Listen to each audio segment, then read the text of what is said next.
Hola, buenos días. Mi nombre es Verónica Hurtado Salazar, soy residente de pediatría de primer año de la Universidad del Valle y el día de hoy hablaremos de lo que son las crisis drepanocíticas.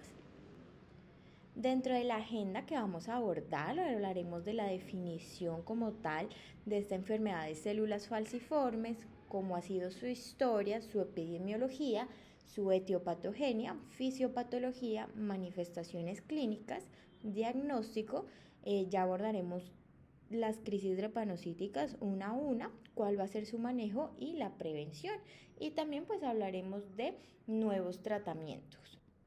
En cuanto a la definición, nosotros tenemos que la enfermedad de células falciformes es un grupo de trastornos hereditarios en donde pues va a estar caracterizado por esta forma de los eritrocitos que son en forma de hoz. Tenemos que es una de las hemoglobinopatías estructurales más frecuentes, con un patrón de herencia autosómica recesiva, basada pues en lo que es las mutaciones de la subunidad beta de la hemoglobina, con presencia de esa hemoglobina S en los eritrocitos.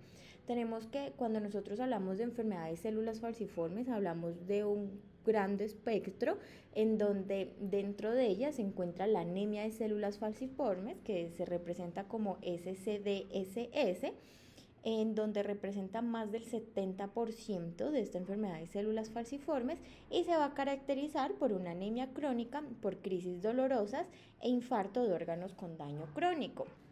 En cuanto a la historia, nosotros tenemos que para el año 1910 el doctor Henry, un médico de Chicago, observó en un paciente masculino con unas anemias recurrentes e ictericia y decidió estudiarlo. Y él fue el que acuñó el término falciforme, ¿sí? Debido a la forma de hoz que adoptan los eritrocitos. Posteriormente, para el año de 1948, el doctor Watson ya sugirió que la escasez de células falciformes en recién nacidos se debía a la presencia de la hemoglobina fetal, que como vamos a hablar posteriormente, este representa un factor, por decirlo así, protector frente a la hemoglobina S.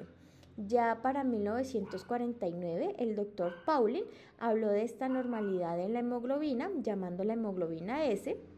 Para 1954, el doctor Allison habló sobre el efecto protector de la anemia de células falciformes frente a la malaria, explicando también su alta frecuencia en áreas endémicas de paludismo. Y ya para 1956, el doctor Ingram ya habló como tal de esa mutación en la posición 6 de la cadena beta, causante pues de esta hemoglobina normal. En cuanto a epidemiología, nosotros tenemos que el origen de la enfermedad de células falciformes, como ya mencionamos, viene de las regiones palúdicas de los trópicos, donde los portadores están protegidos contra la muerte por malaria y por lo tanto, pues en este sentido se disfruta de una ventaja evolutiva. Sin embargo, pues ya aproximadamente 300.000 personas nacen anualmente en todo el mundo con la enfermedad de células falciformes y la mayoría de estos, incluso más de la mitad, se encuentran en Nigeria, India y República Democrática del Congo. Además, también es común en la región mediterránea y Oriente Medio. Sin embargo, pues con todo lo que es la migración, con todo pues también lo que hubo del transporte de esclavos, pues ya hubo una difusión de esta enfermedad, encontrándose pues ya en todo el mundo. Aquí, en este estudio, realizado como parte del estudio de la carga mundial de enfermedades, lesiones y factores de riesgo en 2021, aquí se ofreció una evaluación global integral de toda la prevalencia de la anemia de células falciformes y la carga de mortalidad por edad y sexo para 204 países y territorios desde el 2000 hasta el 2021, en donde se encontró que el total de nacimientos con enfermedades de células falciformes aumentó a nivel mundial un 13.7% y que también el número de personas que viven con anemia de células falciformes aumentó en un 41.4% del 2000 al 2021, pasando de 5.46 millones de personas a 7.74 millones. Aquí pues se habla de la mortalidad, ¿sí? Por anemia de células falciformes, que fue casi 11 veces mayor, con 376.000 muertes, y en los niños menores de 5 años hubieron 80.100 muertes. En cuanto a la epidemiología local, nosotros tenemos que en Colombia la drepanocitosis es considerada una enfermedad huérfana y desde el año 2016 su notificación es obligatoria. En esta tabla se puede ver que se encuentra dentro de las primeras 5 causas, cumpliéndose más de 1.000 casos reportados en el país, aportando 2.58% de todas las enfermedades huérfanas. Se tiene que una prevalencia para el 2016 de 0.07 por cada 100.000 habitantes y de 0.32 en el año 2017. Además, en 2017 fue de 0.33 en mujeres y de 0.32 en hombres, pues no hay mucha diferencia como tal en cuanto al género. Aquí pues podemos ver los grupos etarios, ¿sí? También lo mismo del año 2016 al 2017, en donde se reportó principalmente pues en pacientes menores de 18 años, dentro de los cuales donde más números de casos se reportó fue entre los 10 y los 14 años, como podemos ver en la gráfica, y por eso pues es importante en pediatría reconocer esta enfermedad debido a su alta frecuencia. En Cali, nosotros tenemos que tanto en el año 2016 como en el 2017 fue la ciudad que más reportó casos a nivel nacional, donde podemos ver que en el 2016 fueron 25 casos, correspondiendo al 71.4%, y en el 2017 82 casos, correspondiendo al 48.1%. Aquí tenemos que este fue un estudio publicado en la revista chilena de pediatría, donde se valoraron 157 pacientes menores de 18 años, en donde se estudió la anemia, estableciendo que la edad media del diagnóstico fue de 9 años, ¿sí? Y de ellos 102 pacientes a quienes se les prescribía la electroforesis era desde la especialidad de hematología. Este estudio sí se realizó aquí en Cali, en donde lo traigo a colación debido a uno, que la edad de diagnóstico tardía, ¿sí? O sea, un 9 años y pues con todo lo que conlleva, con las complicaciones, las crisis, puede disminuir mucho lo que es la calidad de vida. Y también llamar la atención que, por ejemplo, se debe conocer desde pediatría, incluso pues también desde medicina general, y no tener miedo si se tiene la sospecha de enviar una electroforesis, debido a que esto también puede retardar el diagnóstico, y como vemos aquí fue enviado por hematología, sabiendo que pudo enviarse desde antes. En cuanto a la etiopatogenia, pues hablemos de la hemoglobina. Tenemos que la hemoglobina pues es una proteína tetramérica compuesta por diferentes combinaciones de subunidades de globina, y cada subunidad de globina está asociada al cofactor hemo, que puede transportar una molécula de oxígeno, ¿sí? Entonces tenemos que aquí se ve que la hemoglobina adulta pues tiene 2 cadenas alfa, 2 cadenas beta. Cuando nosotros hablamos de los glóbulos rojos, incluye pues tanto los reticulocitos como los eritrocitos, y pues que transportan el oxígeno, que es un gas poco soluble en el plasma, pero también el CO2 y protones.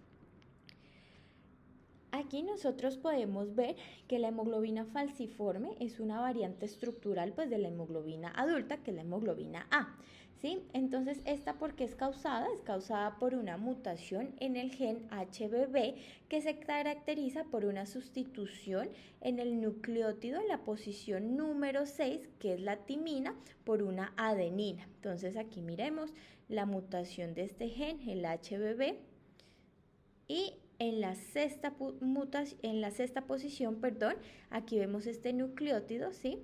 En donde se cambia esta adenina, ¿sí? Esta timina por una adenina, cambiándose lo que es el ácido glutámico por una valina, ¿sí?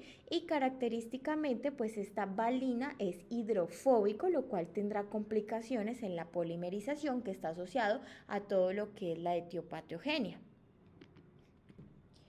Bueno, nosotros tenemos que tener en cuenta que cuando hablamos de drepanocitosis es un término general que incluye diferentes genotipos de las mutaciones a nivel genético. Entonces tenemos esos pacientes con una hemoglobina AS, que son las personas con rasgo falciforme, en donde van a tener un alelo normal y el otro se presenta la mutación con la expresión de la valina. Entonces tienen una subunidad beta normal, ¿sí? Como podemos ver aquí, normal, y la otra va a estar mutada. Tenemos también homocigótica, o lo que es la SCA, la anemia de células falciformes. En los dos alelos, ¿sí? Como podemos ver acá, en los dos alelos se tiene esta mutación en donde tenemos la valina y pues por lo tanto tienen un fenotipo más severo de la enfermedad. También tenemos drepanocitosis doble heterocigótica, ¿sí? Entonces, por ejemplo, tenemos la HBsC, en donde hay una afectación de ambos alelos, pero la mutación es diferente, ¿sí? Entonces, aquí tenemos la mutación que ya conocemos, donde se da lo que es la valina, y en el otro alelo da origen a lo que es la hemoglobina C, en donde hay un reemplazo de la adenina que da origen a la lisina, ¿sí? Tenemos que además hay otros, que es la HBs talasemia, en donde por ejemplo en la 0 tiene un fenotipo severo de la enfermedad. Como otros datos tenemos que por ejemplo en la HBsC es una afección pues también con anemia hemolítica, generalmente más leve y complicaciones agudas y crónicas menos frecuentes que cuando son homocigóticos, aunque es frecuente en la SC, la retinopatía y la osteonecrosis. Tenemos que también dentro de las talasemias, el alelo beta S combinado con un alelo HBB nulo da como resultado pues que no haya producción de proteínas a causa pues de esta HBZB nulo. ¿Sí? Entonces tenemos que cuando sucede esto hay un síndrome clínico indistinguible de la anemia de células falciformes excepto por la presencia de microcitosis. Además, tenemos que el alelo beta S combinado con un alelo HBB hipomórfico da como resultado pues un síndrome clínico generalmente más leve de la anemia de células falciformes. Ya en cuanto a la fisiopatología, pues hay 4 eventos que se deben tener en cuenta. La principal es esa polimerización de la hemoglobina S, la vasoclusión, todo lo que es la disfunción endotelial y la inflamación. Entonces vamos a abordar cada uno de estos. Tenemos que en cuanto a la polimerización de la hemoglobina, ¿qué es lo que sucede? Tenemos que cuando se libera la molécula de oxígeno del grupo hemo de la hemoglobina S, van a quedar expuestas estas terminaciones de valina, las cuales son hidrofóbicas, y para esconder este residuo hidrofóbico tenemos que esta molécula empieza a formar espontáneamente un enlace entre la valina de su cadena beta 2 y un aminoácido complementario receptor de la cadena beta 1, pues de la molécula de hemoglobina S contigua. Entonces de esta manera pues se van formando estos enlaces que forman cadenas dando lugar a una estructura tubular rígida que aquí como la podemos ver, una estructura tubular rígida que pues al ir creciendo va empujando desde el interior la membrana eritrocitaria, deformándola hasta adoptar pues esta característica forma de hoz del eritrocito. Entonces aquí ya viene pues lo que llamamos célula falciforme o drepanocítica. Aparte, ¿qué pasa? Tenemos que también se aumenta la rigidez celular y pues distorsionan la membrana de los eritrocitos, lo que a su vez provoca una insuficiencia energética celular y estrés, también genera deshidratación, alteración de la reología y hemólisis prematura. Además, bueno, nosotros tenemos que la hemoglobina S de por sí tiene una afinidad por el oxígeno reducida en comparación con la hemoglobina adulta. Y tenemos que esta afinidad reducida por el oxígeno de la hemoglobina S va a exacerbar la polimeración de la hemoglobina S, lo que a su vez reduce aún más la afinidad por el oxígeno de este tipo de hemoglobina.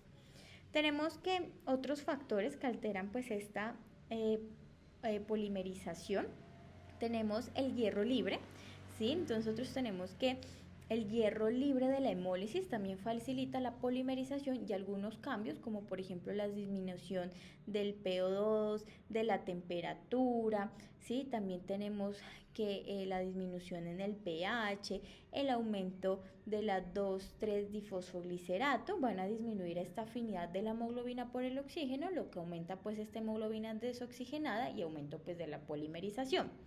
Por otra parte, pues nosotros tenemos que la homeostasis catiónica anormal, la alteración pues también de estos cotransportadores de potasio-cloro con una pérdida de potasio lleva pues a una pérdida de agua, deshidratación y aumento de esta hemoglobina que aumenta la polimerización.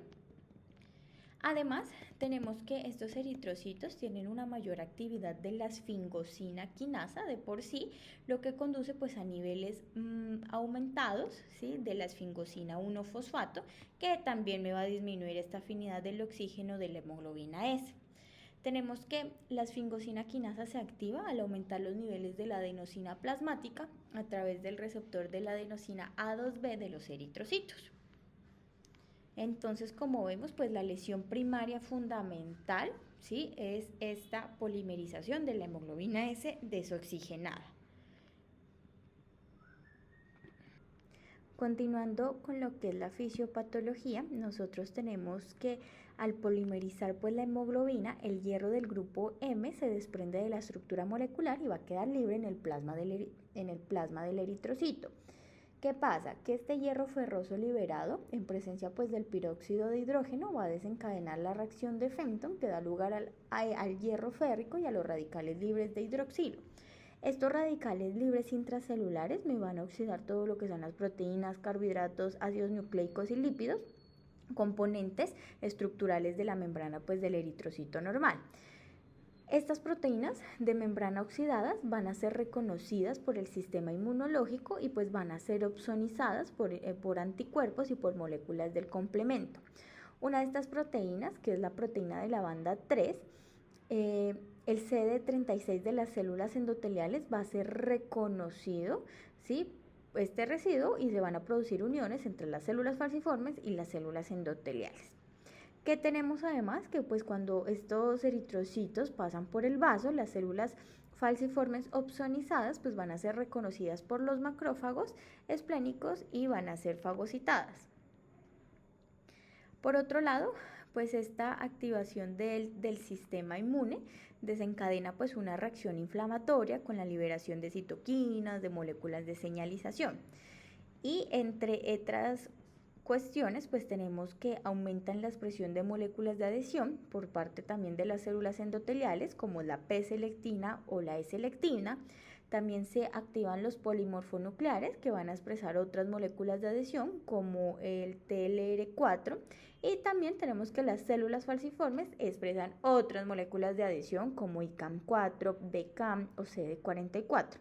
Entonces, de este modo, pues se alteran todas las interacciones célula-célula y la adhesión a la membrana endotelial y a la matriz extracelular. ¿Todo esto a qué nos lleva? Pues la consecuencia final es la constitución de agregados de estos drepanocitos unidos mediante moléculas de adhesión tanto a las células endoteliales, a la matriz extracelular y también los leucocitos, lo cuales van a generar trombos capilares que me van a provocar esos microinfartos en los tejidos, produciendo pues lo que son las crisis dolorosas. Además, pues tenemos que la formación de estos microagregados de los drepanocitos en la microcirculación van a generar la lisis del eritrocito falciforme por estímulo mecánico y oxidativo, provocando pues esa hemólisis intravascular. Otras cuestiones que están relacionadas es que pues al romperse la membrana eritrocitaria se va a liberar la hemoglobina al espacio extracelular y esta reacciona también con el óxido nítrico secretado pues por las células endoteliales en donde se producen nitrato y metahemoglobina. A fin de cuentas, pues esto se genera una disminución de la disponibilidad del óxido nítrico libre y con eso vasoconstricción capilar y ralentización del flujo sanguíneo. Otras cuestiones que nos genera pues esta liberación del grupo hemo al espacio intracelular es que, como ya habíamos dicho, que se genera pues los radicales libres de oxígeno que provocan también un daño endotelial directo. Y este daño endotelial me genera una exposición pues del factor tisular a la circulación, lo cual me va a activar toda esa cascada de coagulación que me va a llevar pues a un incremento de la viscosidad celular y a un estado protrombótico. Tenemos que finalmente pues la activación de la trombina al final de la cascada de coagulación activa y agrega las plaquetas, las cuales van a unirse a los agregados de células falciformes previamente formados en la microcirculación. Bueno, dentro de las manifestaciones clínicas, pues van a estar presentes en todos los sistemas. Entonces tenemos, por ejemplo, en el sistema cardiotorácico, lo que es el síndrome torácico agudo. También podemos presentarse arritmias, hipertensión pulmonar, una enfermedad pulmonar crónica restrictiva, o también una hipertrofia del ventrículo izquierdo. En cuanto al sistema nervioso, pues tenemos lo que es el accidente cerebrovascular. También puede haber infartos en la órbita o retinopatías proliferativas. Podemos incluso tener trombosis del seno venoso y también dolor pues en las extremidades, pero pues un dolor de origen también neurológico. En el sistema reticuloendotelial, pues tenemos sobre todo el vaso, que es uno de los órganos más afectados, en donde se puede presentar secuestro esplénico y también un hipoesplenismo funcional, anemia, hemólisis. En el sistema musculoesquelético podemos encontrar necrosis avasculares, sobre todo pues de lo que es cadera, ¿sí? De la región escapular, y también en las rodillas podemos encontrar ulceraciones en la piel. En el sistema urogenital podemos encontrar necrosis papilar, proteinuria, falla renal, hematuria, preapismo. Y en el sistema gastrointestinal también podemos tener vasoclusión mesentérica, hepatopatías, colangiopatías y colelitiasis. En cuanto al diagnóstico, pues es importante ir pues como desde lo básico, en donde podemos encontrar lo que es el hemograma. Entonces, con el hemograma podemos revisar cómo están esos glóbulos rojos, que pues los vamos a encontrar bajos, al igual que los valores de hemoglobina.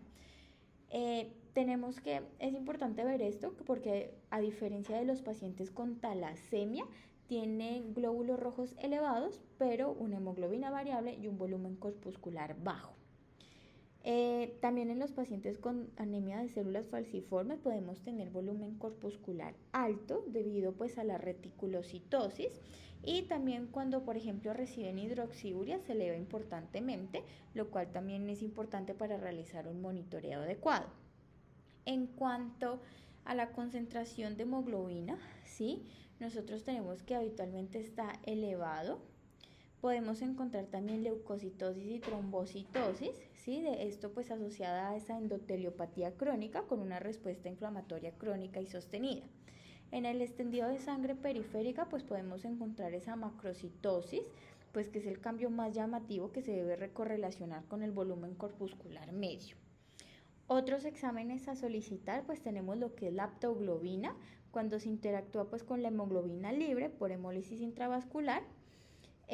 Tenemos que también podemos encontrar pues esta elevación de la LDH, inclusive pues en crisis o infecciones. También elevaciones del ácido úrico, pues no solo pensando en neoplasia, también puede estar asociado a estas enfermedades de células falciformes. Podemos encontrar la AST elevada más que la LT, ya que está en la membrana del glóbulo rojo y no es hepatoespecífica. Podemos tener también hipostenuria, sobre todo en etapas tempranas, seguido pues ya de proteinuria. Otra de lo que podemos encontrar pues ya son valores de sedimentación normales, porque pues se pierden las propiedades reológicas de los glóbulos rojos, por lo que no se hace pues una sedimentación uniforme. En el extendido de sangre periférico, además podemos encontrar esos cuerpos de Holley. Se pueden encontrar también dianocitos, que también podemos encontrar en las talasemias.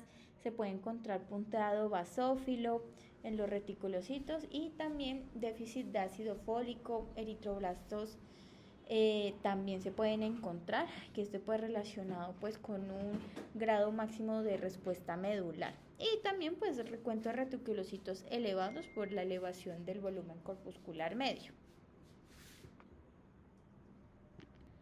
En cuanto a la prueba de falciformación o lo que conocemos como la prueba de ciclaje, aquí pues se utiliza un agente reductor, habitualmente el metabisulfito sódico, que va a reducir la tensión de oxígeno para promover esta polimerización de esta hemoglobina S. ¿Qué tenemos con estas pruebas? Que tiene una alta tasa de falsos negativos, sobre todo cuando se tiene una anemia grave, cuando la hemoglobina S es menor al 10% y cuando la fetal está elevada. Además, otro aspecto pues a tener en cuenta es que no diferencia el estado pues del paciente que es portador al de la enfermedad. Tenemos que, por ejemplo, si se utilizan cantidades bajas del reductor, podemos tener esos falsos negativos. También, por ejemplo, si no se espera el tiempo adecuado, puede ser un test de ciclaje negativo.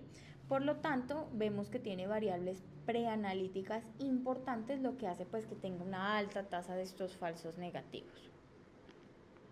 En cuanto a la electroforesis de hemoglobina, sí, pues esta es un método diagnóstico súper importante, ¿sí? En donde los valores normales de la hemoglobina A es del 95 y el 98%. También podemos tener hemoglobina A2, ¿sí? En donde pueden ir valores entre el 2 al 3.5%. Tenemos que cuando está elevada y esto es aislado, a esto se puede hacer pensar en rangos o enfermedades beta-talasémicas. También recordar, es importante los valores de la hemoglobina fetal, en donde por ejemplo en recién nacidos es del 50 al 80%, a los 6 meses del 8%, mayores de 6 meses del 1 al 2%. Entonces pues esto nos hace ver que es mala idea solicitar esta prueba en menores de 6 meses, porque pues será difícil con tanta hemoglobina fetal definir cuál es el estado actual de la enfermedad del paciente. Ya en mayores de 2 años, como podemos ver, ya es menor al 1%. ¿Qué es lo normal? Que no debemos de tener ni hemoglobina S, ni hemoglobina C, ni hemoglobina E. Aquí, al lado derecho, pues se ve un ejemplo de lo que es una electroforesis, ¿sí? En donde podemos ver una hemoglobina A que está reducida, una hemoglobina fetal que está elevada, sin embargo hay presencia de hemoglobina S en 38.5%, lo que posiblemente nos puede decir que es un rasgo, ¿sí? Con valores pues de un rasgo de anemia de células falciformes y tiene pues valores de hemoglobina 2 normal. Tenemos que hay varias técnicas para lo que es la electroforesis, ¿sí? Tenemos la HPLC, que es una cromatografía líquida de alta resolución. Este en realidad se habla que es el gold estándar. Cuantifica con precisión todo lo que es la hemoglobina A, la hemoglobina F, la hemoglobina S y otras variantes anormales como C, D, O. No permite diferenciar lo que es la hemoglobina A2 de la hemoglobina E y esta pues actualmente todavía no se encuentra en Colombia. Tenemos la electroforesis de hemoglobina convencional, pues que es la que más utilizamos, que se puede hacer en medio alcalino, la cual diferencia la hemoglobina S, la hemoglobina A y la hemoglobina fetal. Sin embargo, es mala para diferenciar la hemoglobina C, E y A2. Además, si hay mucha hemoglobina F, no logra diferenciar bien la hemoglobina A, sobre todo en neonatos. Si vemos que, por ejemplo, esta está alterada, se puede pedir lo que es en medio ácido, debido a que esta diferencia la hemoglobina A, la E y la C, y mide con más exactitud la hemoglobina fetal que la alcalina, ¿sí? Entonces, por ejemplo, cuando hay trazas de hemoglobina C, en el medio alcalino se debería pedir en medio ácido como prueba pues de complemento. Y tenemos pues ya esa electroforesis capilar, es costosa, sin embargo diferencia la hemoglobina S, la A, la F y la C y separa bien la hemoglobina A2 de la hemoglobina E. Esta pues es la que se está utilizando también para lo que son los tamizajes neonatales. En cuanto al cribado neonatal, ¿sí? Se debe tomar sangre del talón en papel de filtro el día de vida y tener en cuenta pues que se va a transfundir, que sea antes de transfundir al paciente. Súper importante pues este tamizaje neonatal, debido pues este nos va a permitir un diagnóstico oportuno, una profilaxis antibiótica, inmunización, ¿sí? Todo lo que es educación ante situaciones de alarma y diagnóstico precoz de las complicaciones graves. Esto pues ya hay una ley, ¿sí? que indica que se debe hacer el tamizaje ampliado. En nuestro hospital pues se realiza. En cuanto a entrar pues ya a abordar el tema de lo que son las crisis drepanocíticas, vamos a hablar de lo que son las crisis dolorosas, de las infecciones, del síndrome torácico agudo, priapismo, el secuestro esplénico, la crisis aplásica, el evento cerebrovascular y el síndrome hiperhemolítico. En cuanto a las crisis dolorosas, pues esas son las crisis más comunes que se van a presentar en el servicio de urgencias. Nosotros tenemos que lo más frecuente que se presenta, y sobre todo en la población pediátrica, es en las extremidades, aunque también se habla de un predominio en zona lumbar, aunque este dolor se ha visto más relacionado en pacientes pues o adolescentes o adultos. Tenemos que característicamente es migratorio, continuo y progresivo, y puede ir desde un dolor leve que dura horas a un dolor insoportable que dura días. También tenemos que se puede asociar a cambios inflamatorios tales como eritema, edema, derrames articulares o incluso pues también dolor a la palpación. En cuanto a la fisiopatología, nosotros tenemos que se genera un evento vasoclusivo, ¿sí? Que genera una oclusión microvascular que conlleva a isquemia, a hipoxia, daño e inflamación tisular, ¿sí? Tenemos que también se genera pues una serie de mediadores inflamatorios que van a activar a los nociceptores con la manifestación de dolor, y también la reperfusión intensifica la inflamación y el dolor. Tenemos que se han visto, ¿sí? Varias fases, por decirlo así, del comportamiento de estas crisis dolorosas. Se describen 4. Tenemos la fase 1, que es una fase prodrómica, en donde hay un episodio vasoclusivo. Este suele presentarse en los primeros 2 días, en donde puede haber entumecimiento o parestesias, o puede ser asintomático. Tenemos una fase 2, que esta ya es a partir del segundo a tercer día, en donde aquí se da pues este dolor intenso. Ya tenemos la fase 3, en donde ya hay un mantenimiento de esta severidad del dolor, y ya una fase 4, en donde ya se presenta una resolución con una mejoría sintomática. También a esto se puede ver asociado a un aumento de los reticulocitos o también de los leucocitos, y pues y en la resolución también mejoran estos parámetros de laboratorio. En cuanto a las dactilitis, esta también hay que tenerle cuidado, pues sobre todo en nuestra población pediátrica, debido a que en los niños pequeños se presenta hasta un 25% en menores de 1 año y hasta un 40% en menores de 2 años. Es muy frecuente en nuestros pacientes menores de 2 años. Tenemos que además está asociada a sensibilidad, eritema y edema en las manitos y en los pies. Se ha visto pues que está más relacionado al sexo femenino, incluso con mayores niveles de hemoglobina, y dentro de los factores desencadenantes asociado a bajas temperaturas, a deshidratación, infecciones, sobreactividad física, hipoxia nocturna, estrés también. Sin embargo, a veces no hay el evento identificable. Ojo pues con lo que son las dactilitis, debido a que antes del año se considera como un predictor de mal pronóstico. Y también pues de resultados graves como de crisis vasoclusivas frecuentes, de síndrome torácico agudo, de DSB o incluso de muerte. En cuanto al manejo, pues nosotros vamos a tener 3 pilares fundamentales. Dentro de esto pues está obviamente la analgesia, en donde lo podemos identificar según la escala del dolor de nuestro paciente. Entonces lo vamos a dividir en un dolor leve, moderado, severo. En los casos de dolor leve se encuentran pues lo que son el acetaminofeno, el ibuprofeno.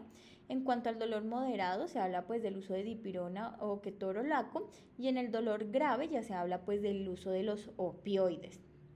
También tenemos lo que es el oxígeno, es importantísimo debido a que debemos que evitar esta hipoxemia o niveles bajos de saturación, porque pues ya sabemos que esto conlleva a la polimerización de la hemoglobina S, y lo ideal es mantener saturaciones de oxígeno mayores al 95-97%. Otra cuestión es la hidratación endovenosa, que es fundamental. en donde se habla pues de 1.500 a 2.000 mililitros por superficie corporal día. Sin embargo, también se habla que puede ir desde 2.000 a 4.000 mililitros. Y también tener en cuenta las transfusiones, sobre todo pues cuando son crisis severas, prolongadas y que no han tenido respuesta al tratamiento con una hemoglobina menor a 7. Aquí pues tenemos un estudio que es de corte retrospectivo, una población de 400 niños, se realizó en 14 instituciones de emergencia pediátrica, en donde se habla del uso de bolos de solución salina, en donde no está indicado debido a que esto se han asociado a peor control del dolor en comparación con los niños que pues no se les administró estos bolos. Continuando tenemos el síndrome torácico agudo. Por definición, ¿sí? Se habla que es un desarrollo de un nuevo infiltrado pulmonar alveolar que va a involucrar al menos un segmento pulmonar y además puede presentarse con fiebre, con taquipnea, disnea, hipoxia o dolor torácico. Tenemos que esta es la segunda causa de ingreso hospitalario. Se debe a que hay una lesión pulmonar aguda y esta puede ser secundaria a infección, a embolia, grasa y vasoclusión. Tenemos una incidencia de aproximadamente 25 por 100 pacientes al año en niños de 2 a 5 años y tiene un alto riesgo de falla ventilatoria, incluso de un 13% y de ventilación mecánica en los niños de los 0 a los 9 años. En cuanto pues a las causas, nosotros vemos pues la infección que se asocia en el 30% de los casos, sobre todo por estos gérmenes atípicos como lo es Chlamydophila pneumoniae, también por infecciones virales y Mycoplasma pneumoniae. También puede ser secundario al infarto pulmonar en un 16%, a embolia grasa en un 8%, sin embargo hasta un 45% no hay causa identificable. Aquí en el lado pues derecho se puede observar una radiografía de un paciente de 18 meses en donde tiene un genotipo severo, es homocigótico y hay presencia pues de infiltrados bilaterales alveolares difusos. Sí, pues ya vemos que en la definición es que sea nuevo infiltrado. En cuanto a lo que es la fisiopatología, pues nosotros tenemos que se va a dar un evento hiperinflamatorio, ¿sí? Lo que va a conllevar una lesión pulmonar aguda que se va a caracterizar por una fuga alveolo-capilar que me genera edema intersticial y edema pulmonar. Tenemos que además, pues se ha visto que generalmente hay una inflamación de predominio por neutrófilos. Dentro de la etiología, como ya habíamos dicho, están las infecciones, principalmente bacterianas, y adicionalmente episodios pues, de trombosis e hipoventilación. ¿Esto qué me va a llevar? Pues que se genere un desajuste entre la ventilación-perfusión con hipoxemia que me genera un círculo vicioso. Este círculo vicioso pues va a depender de la causa que lo genera. Dentro de esto pues la infección bacteriana es importante por la inflamación local que genera. También pues lo que hablábamos al lado de los episodios de vasooclusión a nivel de la médula ósea y los huesos me van a llevar a esas embolias grasas que generan oclusión a nivel de la musculatura pulmonar con episodios de infarto tisular que aumentan pues la reacción inflamatoria. En cuanto al diagnóstico del síndrome torácico agudo, pues desde la sintomatología que nos haga sospechar sobre el mismo, en donde podemos encontrar fiebre, dolor torácico, taquipnea, disnea, hemoptisis y tos. Al examen físico podemos encontrar sibilancias, estertores, pacientes desaturados, taquicardia. El hemograma lo podemos solicitar pues si nos sugiere que hay infección. También los reticulocitos si hay un episodio de hemólisis, también pues para ver cómo está la hemoglobina. Se puede ver si hay afectación renal o hepática, pues con el perfil renal y hepático. Los reactantes de fase aguda y el hemocultivo para también valorar si hay infección. Tenemos la radiografía de tórax que se sugiere al ingreso y en aquellos con síntomas respiratorios realizarle un control a las 48 horas para evidenciar si hay nuevos infiltrados y en los gases arteriales pues según la severidad del cuadro.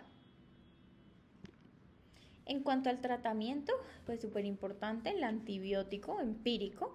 Dentro de la antibioterapia empírica tenemos lo que es la ceftriaxona y también pues para cubrir los gérmenes atípicos lo que es la claritromicina. Si nosotros sospechamos de Staphylococcus aureus o Streptococcus pneumoniae, resistente podemos utilizar lo que es la vancomicina y en pacientes alérgicos a betalactámicos tenemos lo que es la clindamicina. Además, pues del antibiótico, ya habíamos hablado, el oxígeno, importante mantener saturaciones mayores al 95-97%. La hidratación del paciente, aquí puede ser a 1500 cc por metro cuadrado día. La analgesia óptima, como ya la habíamos hablado, dependiendo pues también de la escala de severidad del dolor. En los pacientes con hemoglobina mayor a 7 se puede considerar lo que es la exsanguinotransfusión, para conseguir pues una hemoglobina S menor al 30%. También transfusión, pues si tenemos una hemoglobina menor a 7, siempre pues importante lo que es el incentivo respiratorio para evitar las atelectasias. El uso de broncodilatadores, pues en el caso de que tengamos hiperreactividad bronquial, y también la deambulación y el inicio de la hidroxiuria. En cuanto a las infecciones, nosotros es importante reconocer que antes de la era de vacunación, las tasas pues de sepsis por neumococo y de hemófilos influenza eran súper altas y era la principal causa de mortalidad en pacientes con drepanocitosis. A partir de 1986, gracias pues al ensayo clínico PROPS, se indicó que una disminución del 84% de la enfermedad neumocócica invasiva gracias al uso de la penicilina profiláctica, que se indica o se recomienda comenzar antes de los 6 meses de edad y llevar incluso pues hasta los 5 años o hasta llegar al PAI completo. Además tenemos lo que es la vacuna conjugada heptavalente, pues para el neumococo, que también indicó una disminución del 70% de estas infecciones, y la incidencia actual de las mismas es de 0.3 a 0.5 por cada 100 pacientes por año. Tenemos que las infecciones bacterianas son una pues de las principales causas de morbilidad y mortalidad en pacientes con drepanocitosis SS. Esto está relacionado pues a esta esplenia funcional o anatómica, que esta pues va a ser secundaria a todos esos infartos o microinfartos en los sinusoides esplénicos, llevando una alteración en el funcionamiento del vaso, o pues también la anatómica post-esplenectomía, que también sucede en estos pacientes. Además, tenemos que carecen de linfocitos B de memoria, por lo que no generan respuesta rápida para los microorganismos encapsulados, que son los que principalmente afectan a pacientes con drepanocitosis. Además, está relacionado con un defecto en la activación del complemento, con la isquemia tisular, con la actividad de estallido respiratorio de neutrófilos que es deficiente, y también una respuesta disfuncional de la inmunoglobulina M y la G. Dentro de los microorganismos más frecuentes, pues los encapsulados como Mycoplasma pneumoniae, Chlamydia pneumoniae, Yersinia, también se encuentra Haemophilus influenza, Salmonella, Neisseria meningitidis, neumococo. Dentro de las infecciones virales, también tener en cuenta hepatitis C y B, influenza, parvovirus B19. Tener cuidado pues con la fiebre, debido a que la fiebre en los pacientes con drepanocitosis debe considerarse una emergencia médica por el riesgo de enfermedad bacteriana invasiva. En cuanto a la relación de drepanocitosis y dengue, pues se ha encontrado que el riesgo de dengue grave es significativamente mayor en estos pacientes con drepanocitosis, en donde las tasas de letalidad son del 12.5% en comparación a la población general del 0.41%. Tenemos que esto se ha visto asociado a que hay un daño endotelial vascular complementario, ¿sí? Debido a que la infección por dengue o la drepanocitosis me genera pues este daño endotelial, en donde la permeabilidad de la capa endotelial vascular puede aumentar, lo que puede inducir una fuga del plasma, liberación de citoquinas y causar un shock profundo. Además, se ha encontrado que las citoquinas inflamatorias, tanto en el estado estacionario como durante una crisis vasoclusiva, en conjunto pueden indicar una respuesta inflamatoria amplificada en los pacientes con drepanocitosis y durante la infección por dengue, lo que resulta pues es en un aumento de la morbilidad y la mortalidad. Además, se ha encontrado pues que en los pacientes que tengan HBsC son más susceptibles al dengue letal. También esto asociado a mayor susceptibilidad de los glóbulos rojos a una deshidratación basada en la pérdida de potasio. Se encuentra que en estos casos, ¿sí?, tenemos que en la hemoglobina SC hay una mayor propensión a la formación de células densas, y estas células densas tienen una mayor concentración de hemoglobina intracelular, lo que provoca un aumento de la polimerización de la hemoglobina S. Además, tenemos pues que el dengue me va a alterar la rheología de los glóbulos rojos de las hemoglobinas elevadas, provocando la deshidratación de los mismos o afectando la adhesividad pues al endotelio. Y esto me da lugar al síndrome de fuga vascular masiva y deshidratación intravascular. Otra cuestión importante en estas hemoglobinas SC es la neoangiogénesis, en donde se habla que los vasos sanguíneos producidos nuevos son más permeables en respuesta a las citoquinas inflamatorias como la proteína HMGB1, la cual está aumentada en la infección por dengue y también en las crisis vasoclusivas. Por lo tanto, se cree que desempeña un papel importante en el síndrome de choque por dengue. Todo esto pues me llevan a una fuga vascular masiva, deshidratación intravascular y choque. En cuanto a la predisposición a osteomielitis, nosotros tenemos que la médula ósea se va a expandir para aumentar la hematopoiesis, sin embargo va a ser vulnerable a vasoclusiones e infartos.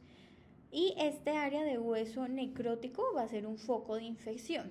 Además, nosotros tenemos que las isquemias e infartos en el intestino me generan una invasión de la pared intestinal por bacterias tales como salmonela, lo que me generan su paso a la circulación sistémica y la generación de osteomielitis.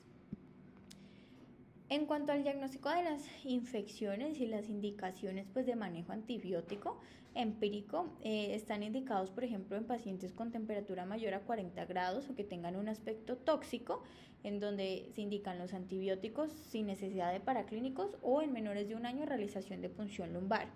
En pacientes con temperaturas menores a los 40 grados y sin aspecto tóxico está indicado pues los antibióticos si son menores de un año, si hay infiltrados en radiografía de tórax, que podríamos hablar de un síndrome torácico agudo, si el paciente está desaturado, si hay una alteración en los leucocitos, tanto leucocitosis mayor a 30.000 o leucopenia, si hay trombocitopenia, si hay antecedentes de sepsis o si ya hay antecedentes de esplenectomía o asplenia funcional.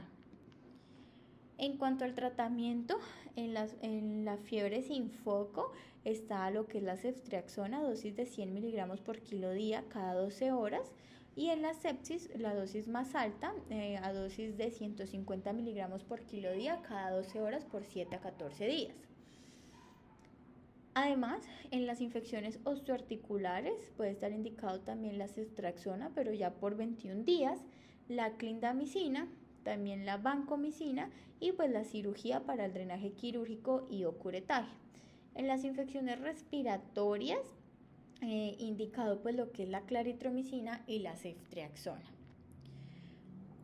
Otra crisis drepanocítica súper importante, tenemos el evento cerebrovascular, en donde tenemos que los niños con hemoglobina SS y ZB nulo tienen riesgo de sufrir ASB. Porcentajes: se puede presentar en general un 5 al 10% de los niños, un 11% a los 20 años, 15% a los 30 años y, como vamos viendo, el porcentaje va aumentando en relación a la edad, y 24% a los 45 años.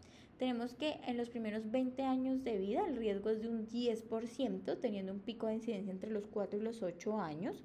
La mayoría son isquémicos, los hemorrágicos representan menos del 10% del total y son más que todo en pacientes más adultos de 20 a 30 años. Y podemos tener pues dentro de las manifestaciones clínicas la hemiparesia, el déficit facial, afasia, síntomas generalizados como estupor o convulsiones. Sin embargo, pues esto va a depender del área comprometida. En cuanto a la fisiopatología, pues tenemos pues que la anemia grave va a precipitar el aumento del flujo sanguíneo cerebral. Esto me va a generar un daño endotelial crónico con una proliferación de fibroblastos y músculo liso, que posteriormente me va a llevar a esa estenosis y obstrucción arterial. Tenemos que esa vasculopatía por hipertrofia de las capas íntima y media me generan grandes arterias de la circulación cerebral anterior y afectación de ganglios basales y sustancia blanca profunda. En cuanto al diagnóstico, pues se encuentran las neuroimagen, pues la tomografía o la resonancia.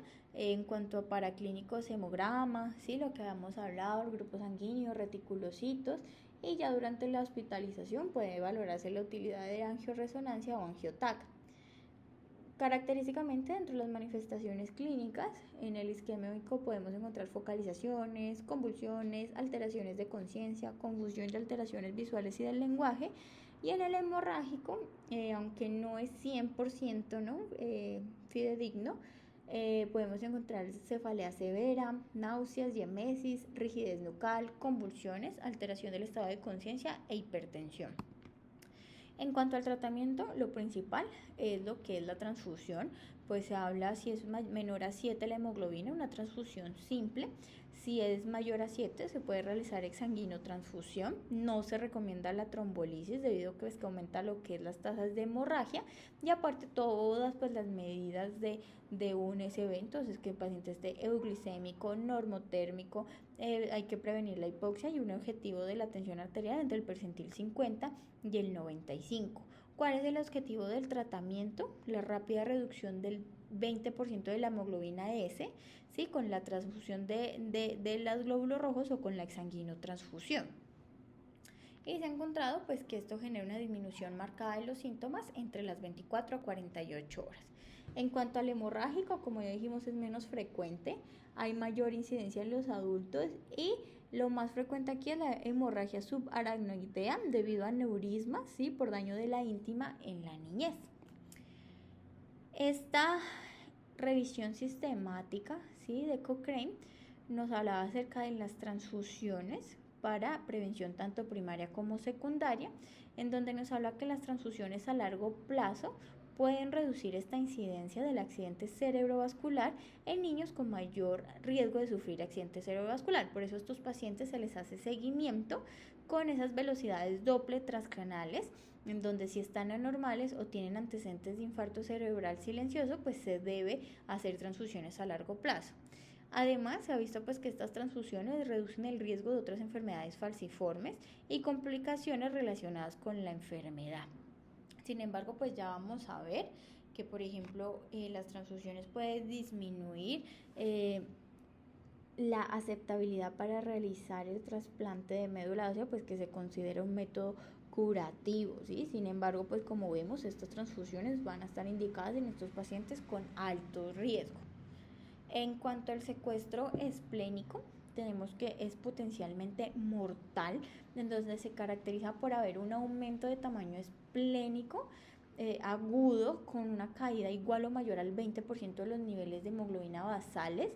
Tenemos que en el caso de la hemoglobina SS, en estos pacientes se presentan niños más pequeños, entre los 10 a los 27 meses, incluso a los 2 meses, y en niños con, por ejemplo, con SC a los 10 años o más. Raramente en los niños SS se presenta después de los 6 años. Tenemos que en este caso pues va a haber un atrapamiento de los drepanocitos en los sinusoides esplénicos, en donde pues me va a generar una caída aguda de la hemoglobina, pero pues también va a haber una caída de todos los elementos sanguíneos, ¿no? De plaquetas, de leucocitos.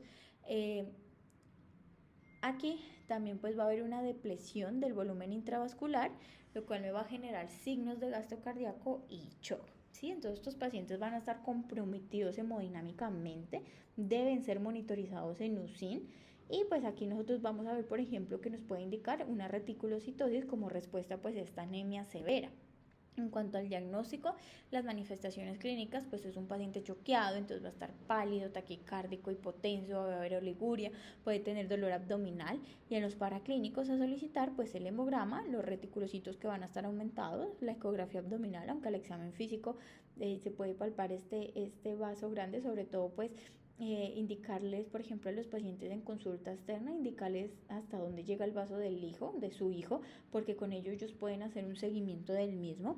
Laboratorios pues para estudio de shock, lactato, gases, entre otros, y también pues si hay fiebre, pedir lactantes de fase aguda y policultivar. En cuanto al tratamiento, como lo dije inicialmente, deben ser monitorizados en UCIP.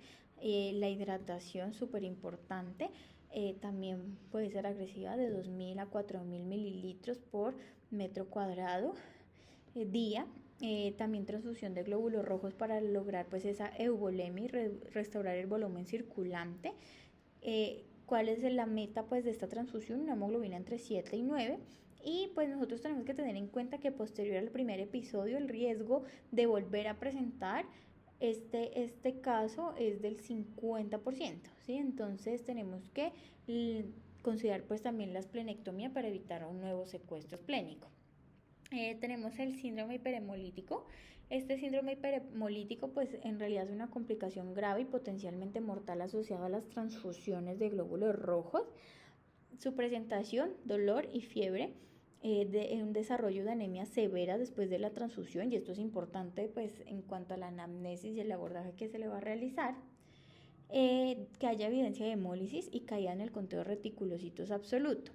Aquí tenemos que el riesgo de un síndrome hiperhemolítico va a incrementar con el número de transfusiones, y también se habla que hay una predisposición genética. En el manejo, pues evitar las transfusiones, se puede utilizar prednisolona, 1 a 2 miligramos por kilo día cada 8 horas, y en casos severos incluso inmunoglobulina G.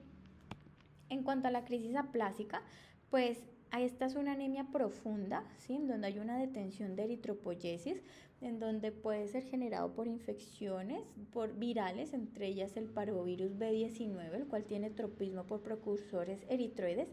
Sin embargo, hay otros virus como el HTLV1, citomegalovirus, Epstein-Barr. Estos me van a generar pues una afectación, pero esta es autolimitada, ¿sí? Esta se autorresuelve aproximadamente 10 a 14 días después, y como hay una afectación en la eritropoyesis, pues se van a disminuir tanto los glóbulos rojos como por ejemplo los linfocitos, plaquetas, ¿sí? Y entonces se puede manifestar como una anemia grave con reticulocitopenia, trombocitopenia. Tenemos que además, pues debe sospecharse cuando el paciente ha tenido un pródromo respiratorio alto, ¿sí? Inicial. En cuanto al tratamiento, es de sostén, ¿sí? Entonces, lo que es la hidratación, ¿sí? Cuidado pues de la fiebre. Si está, por ejemplo, una hemoglobina baja, ¿sí? Menor a 7, transfundirlo para lograr una hemoglobina de 9 miligramos por decilitro, hematocrito al 30%, mantener pues la oxigenación adecuada, y pues sí, aislarlo y evitar el contacto con embarazadas o pacientes inmunosuprimidos o con anemia hemolítica. En cuanto al priapismo, pues el priapismo se define como esa erección prolongada y dolorosa del pene, que puede ser en dos formas de presentación: prolongada, mayor a 4 horas, o repetitivos, ¿sí? Son episodios autolimitarios que recurren. Por eso también en consultas externas es importante indagarlos, ¿sí? Debido a que hay pacientes que tienen estos cuadros recurrentes y a veces no los manifiestan. Tenemos que estos cuadros pueden ocurrir desde los 3 años de edad, y por ejemplo a los 15 años el 30% de los niños tienen un episodio. En cuanto a la fisiopatología, pues ya va a haber un atrapamiento de estos drepanocitos, pero en los cuerpos cavernosos, generando un aumento de la presión intrapeneana, una acidosis local, lo que me genera mayor desoxigenación y pues con esto mayor polimerización de la hemoglobina S, y pues me genera una obstrucción y dolor intenso. En cuanto al tratamiento, hay casos pues, que puede tratarse en casa cuando es menor a 4 horas, hidratación, analgésicos, que el paciente intente orinar, ducharse, ¿sí? O por ejemplo ya mayor a 4 horas, si es necesario pues la hidratación con líquidos endovenosos, analgesia y la valoración por urología. Tener en cuenta que en caso pues de persistencia de la sintomatología, realizar una transfusión si la hemoglobina es menor a 7 o una exsanguinotransfusión si la hemoglobina es mayor a 7. Ojo pues que por ejemplo si no se maneja bien un priapismo, puede conllevar a fibrosis de los cuerpos cavernosos y una disfunción eréctil permanente, por lo cual se considera una urgencia urológica. Ya en cuanto a las medidas generales del tratamiento como tal de la anemia de células falciformes, tenemos la hidroxiuria, que es un citostático inhibidor ribonucleótido reductasa, que es beneficioso para esos pacientes con hemoglobina SC o esas hemoglobina S beta talasemia. En cuanto a su mecanismo de acción, Pues lo principal es que aumentan la hemoglobina F, ¿sí? Debido a que promueve una eritropoyesis más inmadura. En cuanto a los efectos, pues un aumento de la hemoglobina, pues a expensas de la hemoglobina F, del volumen corpuscular medio, con disminución de los reticulocitos. Además, pues esto pues también relacionado a veces con esas reacciones adversas es que disminuye los neutrófilos y plaquetas circulantes con reducción de su interacción con el endotelo y la adhesión de los hematíes al mismo, y además aumentan el óxido nítrico y es un vasodilatador potente. Tenemos que la hidroxiduria es todavía el tratamiento principal que tenemos disponible para modificar el curso de la enfermedad y previene tanto las complicaciones agudas como crónicas. En cuanto a las indicaciones, tenemos que estas indicaciones han ido variando a lo largo de los años, en donde se ha querido pues como que cada vez disminuir el tiempo de edad para el inicio del mismo. En cuanto a las indicaciones, tenemos por ejemplo 3 o más ingresos por dolor vasoclusivo al año, 2 o más ingresos por síndrome torácico agudo en los últimos 2 años, por ejemplo cualquier combinación de 3 o más episodios ya sea de crisis de dolor o síndrome torácico agudo, que por ejemplo también un episodio de síndrome torácico agudo grave, de priapismo, de necrosis avascular de la cabeza femoral o humeral, un accidente cerebrovascular o otras complicaciones vasoclusivas graves. Sin embargo, por ejemplo, como les digo, cada vez ha ido disminuyendo la edad de inicio, incluso ahora se hablan de indicaciones de iniciarlo a partir de los 9 meses de edad, incluso así estén sintomáticos, esto con el fin de reducir la aparición de complicaciones y pues de mortalidad, y también pues en pacientes con anemia crónica que pueda interferir en su actividad diaria. En cuanto a la dosis de 20 miligramos kilo día, se pueden incrementar 5 miligramos al día kilo día cada 8 semanas, teniendo una dosis máxima de 30 a 35 miligramos kilo día o hasta evidencia de toxicidad. Cuando se indica pues la suspensión, cuando tenemos una neutropenia, ¿sí? Con unos neutrófilos menores a 1500, plaquetas menor a 80.000, reticulocitos menor a 80.000, que tenga un malestar gastrointestinal grave, erupción cutánea grave o úlcera maleolar. Sin embargo, se indica que una vez corregida esta toxicidad se reanude el tratamiento. El monitoreo se debe hacer cada mes mientras se escala la dosis, y ya si se tiene una dosis estable puede ser cada 3 meses. Aquí tenemos uno de los estudios que nos habla de reducir el inicio de esta hidroxiuria. Este es el estudio Baby Hook, en donde fue realizado en Reino Unido con 193 infantes entre los 9 a 18 meses de edad en pacientes pues con hemoglobina SS y también heterocigotos pues asociados pues a beta-talasemia, en donde se realizó un seguimiento por 2 años y se hizo un seguimiento mensual y bimensual con una dosis de hidroxiuria de 20 miligramos kilo día, en donde se encontró una disminución considerable de las complicaciones, ¿sí? Tanto del dolor, de la dactilitis, también del síndrome torácico agudo y las hospitalizaciones.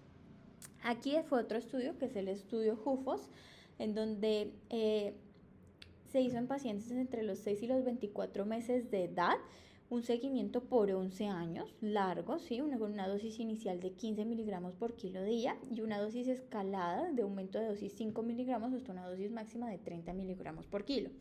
¿Qué se quiso mostrar aquí? Que por ejemplo con el inicio más temprano de la hidroxiuria se podían encontrar niveles mantenidos de la hemoglobina fetal elevada, y que por el contrario cuando estos se iniciaban después se podían encontrar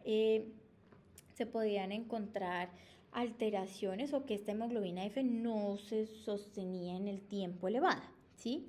También pues dentro de lo que se piensa acerca de iniciarlos a temprana edad es el riesgo pues de talla baja y el peso. Sin embargo, en este estudio HUFOS también se mostró que no hubo alteración o compromiso ni de la talla y el peso comparados con la población general. ¿Qué tenemos de nuevo? Tenemos diferentes terapias dentro de las más utilizadas, que son generalmente seguras y efectivas. Tenemos lo que es voxelotor, crinzalizumab y L-glutamina, las cuales pues están especialmente indicadas cuando la hidroxiuria no está bien tolerada o no es deseada por los pacientes y los cuidadores. En cuanto al voxelotor, tenemos que esta es una molécula capaz de estabilizar la hemoglobina, formando un enlace covalente con la valina y lo que impide pues la polimerización. ¿Qué se ha encontrado? Pues en cuanto a este medicamento, tenemos el ensayo HOPE, que se habla que este medicamento es capaz de incrementar un mínimo de 1.1 gramos sobre decilitro de la hemoglobina, correspondiendo a un 51% de los pacientes frente al 7% del grupo placebo. Tenemos que se ha visto que a pesar de mejorar la anemia, las tasas de crisis vasoclusivas en realidad fueron similares al grupo placebo y ya fue autorizado en el 2019 por la FDA para pacientes con anemia de células falciformes mayores a los 12 años. Sin embargo, pues sí ha mostrado aumentar la hemoglobina, sin embargo no ha mostrado beneficios en cuanto a la disminución de las crisis vasoclusivas. En cuanto a crinzalizumab, el crinzalizumab es un anticuerpo monoclonal que inhibe de forma selectiva a la P-selectina, en donde se ha visto pues, en diferentes ensayos, entre esos tenemos el SUSTAIN, en donde concluye que a dosis altas sí reduce de forma significativa la tasa de crisis vasoclusivas, un 42.3% y hasta un 62.9% si no eran crisis complicadas, incluso duplicando el tiempo para tener otras crisis. Ya fue autorizado también por la FDA en el 2019 y está indicado para mayores de 16 años. En Europa también fue autorizado en el año 2020. Tenemos la L-glutamina. La glutamina pues es un aminoácido esencial para la síntesis de nicotinamida, adenina dinucleótido, que está implicado pues en las reacciones de reducción-oxidación. Tenemos que en un ensayo clínico fase 3, en 230 pacientes, se encontró que la L-glutamina también ha demostrado reducir el número de crisis vasoclusivas un 25% y de las hospitalizaciones un 33% frente al placebo. También es aprobada por el FDA desde el 2017 y en niños más pequeños a partir de los 5 años. Sin embargo, hay que utilizarla con precaución en pacientes con deterioro de la función renal o hepática. En cuanto a la hemoterapia, pues como hemos visto también ha sido indicada pues para el manejo de estas crisis trepanocíticas y pues ya en general nosotros tenemos que la transfusión tiene dos efectos principales, una pues corregir la anemia y la hemodilución con disminución de las células con capacidad de falciformación y también teniendo como objetivo mejorar todo lo que es esa oxigenación tisular y minimizar la oclusión vascular. Tenemos que además aumenta de forma exponencial la viscosidad sanguínea, acentuando el riesgo de vasoclusión. Tenemos que, por tanto, no se debe sobrepasar el límite, que es de 10 a 11 gramos por decilitro de la hemoglobina. En cuanto al trasplante de médula ósea, tenemos que esta es una opción curativa, requiere un centro especializado. Tenemos que hasta el 10 al 20% de los pacientes con anemia de células falciformes van a tener un hermano con un match HLA, que puede ser potencialmente un donante. Está indicado para menores de 16 años con complicaciones severas y se ha demostrado hasta un 87% de supervivencia libre de enfermedad. Para quienes también está indicado pacientes que han tenido SB, cuando han tenido síndromes torácicos a repetición, priapismos recurrentes, cuando ya han tenido aloinmunización de hematíes por transfusiones crónicas o cuando tienen crisis vasoclusivas severas frecuentes y que no mejoran con la hidroxiuria. En cuanto a la terapia génica, que es pues como lo nuevo, tenemos que estas tienen como objetivo tratar o curar afecciones añadiendo ADN nuevo o cambiando el ADN existente. Tenemos que la FDA probó dos tratamientos importantes, que es Casgevy y Lyfgenia, que representan pues las primeras terapias génicas basadas en células para el tratamiento de anemia de células falciformes en pacientes mayores de 12 años. En cuanto a Casgevy, esta es aprobada para el tratamiento de anemia de células falciformes en mayores de 12 años con crisis vasoclusivas recurrentes y tenemos que esta es la primera terapia aprobada por la FDA que utiliza CRISPR-Cas9, que es un tipo de tecnología para la edición de genoma. Tenemos que las células madre hematopoyéticas de los pacientes se van a modificar mediante la edición del genoma utilizando esta tecnología. Este CRISPR-Cas9 puede dirigirse para cortar el ADN en áreas específicas, lo cual va a permitir editar, eliminar, agregar o reemplazar con precisión el ADN donde se cortó. Y tenemos que estas células madres sanguíneas son modificadas, se vuelven a trasplantar nuevamente al paciente donde se injertan y dentro de la médula ósea y aumentan pues la producción de esta hemoglobina fetal, ¿sí? La que pues ya va a facilitar el suministro de oxígeno. Entonces tenemos que en pacientes con anemia o células falciformes, los niveles elevados de hemoglobina F, como ya habíamos visto, previenen la formación de estas células falciformes. También tenemos lifgenia, que utiliza un vector lentiviral, ¿sí? Un vehículo de administración de genes para la modificación genética y también está aprobado para mayores de 12 años en adelante. Tenemos que aquí las células madres sanguíneas del paciente se modifican genéticamente para producir un tipo de hemoglobina que es la HbAT87Q, que esta hemoglobina es derivada de la terapia génica que funciona de manera similar a la hemoglobina A, ¿sí? Que pues esa es esa hemoglobina adulta normal. Tenemos que los glóbulos rojos que contengan esta hemoglobina modificada pues tienen menor riesgo de formación de células falciformes y de oclusión del flujo sanguíneo. Ya en cuanto a prevención, pues lo que habíamos hablado desde el cribado neonatal, ¿sí? ¿Por qué? Porque pues esta va a estar asociada con el tratamiento médico integral temprano de los lactantes afectados, incluida pues ya lo que habíamos hablado, la profilaxis, vacunación, educación a los padres, también pues importante el chequeo regular, la toma de los medicamentos, la adherencia, el lavado de manos para evitar infecciones y un estilo de vida saludable. En cuanto a la profilaxis antibiótica, pues ya habíamos hablado de la importancia de la penicilina, ¿sí? Y en cuanto a la vacunación, pues también aquí les dejo pues como las medidas generales basados en Colombia, en donde se debe cumplir todo este esquema de vacunación para proteger a estos pacientes, sobre todo de estos gérmenes capsulados. Listo, muchas gracias.